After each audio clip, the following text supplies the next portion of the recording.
Hindi natuwa si Camila sa ginawa ni Gab dahil sa tingin nito at sa kanya ay parang isang bayaran. Ano pat na masukan ako ng katulong kung ganito lang naman ang gagawin ko. Akala mo, hindi ko pa nakakalimutan ang ginawa mo sa akin.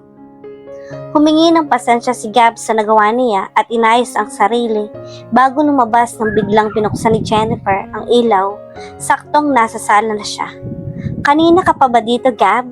Bago pa lang. Pasensya na kung natagalan ako sa pag-uwi. Paliwanag nito.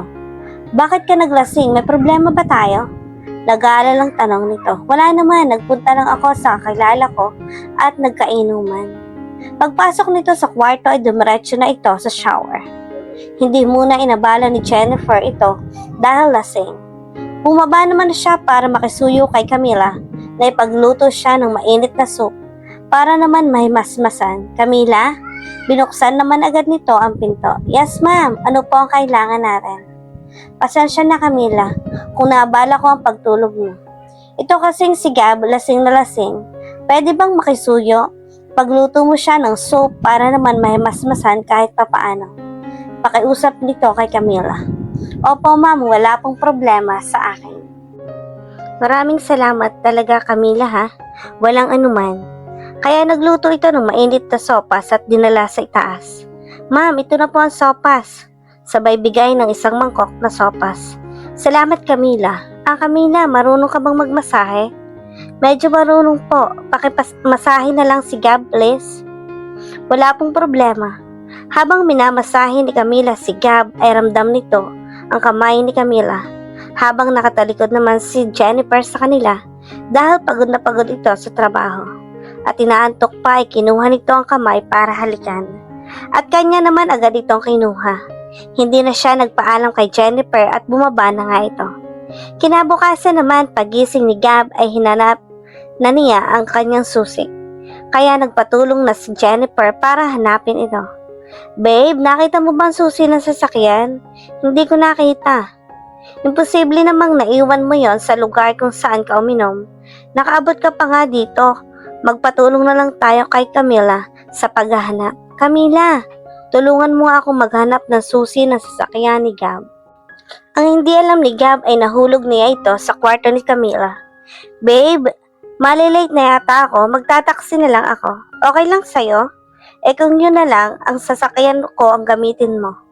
Wag na babe, mas kailangan mo yan. Sanay naman ako magtataksi dito dati. Bili na lang tayo ng bagong susi at bibili na lang tayo ng isa pang sasakyan para naman may option tayo kung magka-problema ang isa. Sige babe, ikaw ang bahala. Aalis na ako ha. Mag-iingat kayo. Camila, pasensya ka na kagabi. Nakatulog ako, sobrang pagod ko. Okay lang po yun ma'am, naintindihan ko. Salamat talaga ha. Sumabay ka na lang kaya kumain sa amin. Okay lang po ma'am. Oo naman, walang problema. Hindi pala ako mag-aalala nito pagbalik ko sa Amerika. Hindi naman ako magtatagal doon, may asikasuhin lang ako. Maalaga ka naman. Kahit wala ako, ikaw muna mag-aasikaso kay Gab. Matagal pa bago nakasagot si Camila. Sige ma'am, makakaasa po kayo. Mabuti at nandyan ka. Ma'am, pwede po bang dalhin ko dito pansamantalang anak ko? Namimiss ko na po talaga ang anak ko. Aba, syempre, pwede. Pero pag umalis na ako sa Amerika, ay dapat wala muna dito ang anak mo. Kasi baka mahirapan ka na dalawang inaasikaso mo. Hindi po, mabait po si Tintin at napaka-responsable na bata. Hindi din po naman siya magtatagal dahil nag-aaral po siya. At 1 buwan lang naman po ang bakasyon niya. Sige, dalhin mo siya dito. Maraming salamat po ma'am. Maraming salamat po talaga. Hindi na ako magtatagal at baka malate na ako sa trabaho ko. Ikaw nang bahala dito. Sige po ma'am. Tinawagan naman agad ni Camila ang anak para ipaalam sa kanya na pansamantala siya titira kasama ang mama niya. Hello Nay? O anak, napatawag ka. Nay, hindi po ba malapit na pong matapos ang klase ni Tintin? O anak, bakit? Pinayagan po kasi ako ng amo ko na pwede ko pong isama si Tintin dito habang wala pa pong pasukan. Mabuti, matutuwa yung anak. O nandito na pala, halika, kausapin mo ang mama mo. Anak, isasama ka ni mama dito sa aking trabaho dahil malapit na ang bakasyon nyo. Talaga po, masayang masaya si Tintin dahil sa muli ay makikita na niya ang kanyang mama. Oo anak, sabi ko habang may ngiti sa mga labi. Yehey, makikita ko na si mama. Sa susunod anak, bibili ako ng cellphone para magamit natin pang video call. Talaga po mama? Oo naman anak, lahat gagawin ni mama para sa'yo. Sige anak, magtatrabaho ng mama para may pangbili na tayo ng ticket mo at cellphone na pang video call natin. Paalam nito sa anak bago ibinaba ang tawag. Nagsimula na siya sa gawain niya. Iniisip pa rin nito ang susi kung saan iniwan ni Gabriel ang susi ng kanyang sasakyan. Dahil sa kwarto niya lang ito huling pumasok. Habang nasa trabaho si Jennifer, hindi maiwasan ng mga kasama nito magtanong sa kanyang katulong.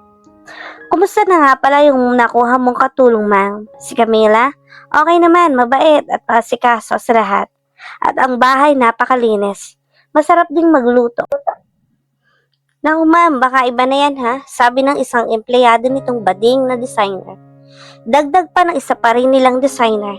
Baka iba na ang inaasakaso niyan. Alam mo na gwapo yon, magiging partner in life mo. Ano ba naman kayo, hindi ko yung iniisip. Hindi maganda mag-isip ng ganyan.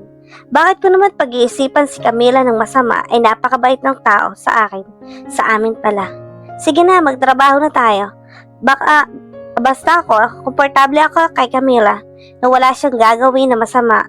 100% mabait siyang tao. Kaya talaga kahit ano-ano na lang ang iniisip ninyo. Pero kahit siya ay napapaisip na rin sa sinabi ng kanyang empleyado. Sige ma'am, basta don't think negative Jennifer. Magtiwala kang hindi yan mangyayari. Sabi nito sa sarili. Tumawag naman ang kanyang kaibigan na si Erica. Kumusta ka na dyan Camila? Tanong nito sa kabilang linya. Okay naman ako Erica, sagot nito. Ano na, iniiwasan mo na ba si Gab? Ngayon iniiwasan ko na talaga siya. So kagabi may nangyari pa rin sa inyo? Oo Erica, nakainom siya kagabi at ang lakas niya. Naku, gusto mo naman? Ano ka ba? Syempre hindi. Sus, ang nasa isip, iba. At iba ang sinasabi. Okay lang yan, naiintindihan naman kita. Sobrang mong minahal si Gab na yan. Go Beshi para sa anak mo. Ano ka ba? Baka marinig ka ni bossing dyan. Hindi, busy si boss. Isasama ko pala si Tintin dito. So ano, pumayag naman siya? Or pumayag ang amo mo na dalhin mo ang anak mo dyan? Oo, pumayag naman si Ma'am Jennifer. Ang bait ng amo mo, no? Alam mo, hindi din naman kita masisisi. Alam ko na mahal mo pa rin si Gab. Di nakikita na sila ng papa niya. Hindi ko naman sasabihin sa kanya na anak niya si Tintin. Namimiss ko na talaga ang anak ko, kaya gusto ko rin habang wala pa siyang pasok dito, ay dito muna si Tintin. O sige, maganda nga yan para naman makapasyal ang bata. Sige na, nandito na ang boss. Sige, ingat. Ilang araw ding umiwas si Camila kay Gab sa takot na malaman ni Camila ang ginagawa nila. Ilang beses na nagpabalik-balik si Gab sa kwarto nito.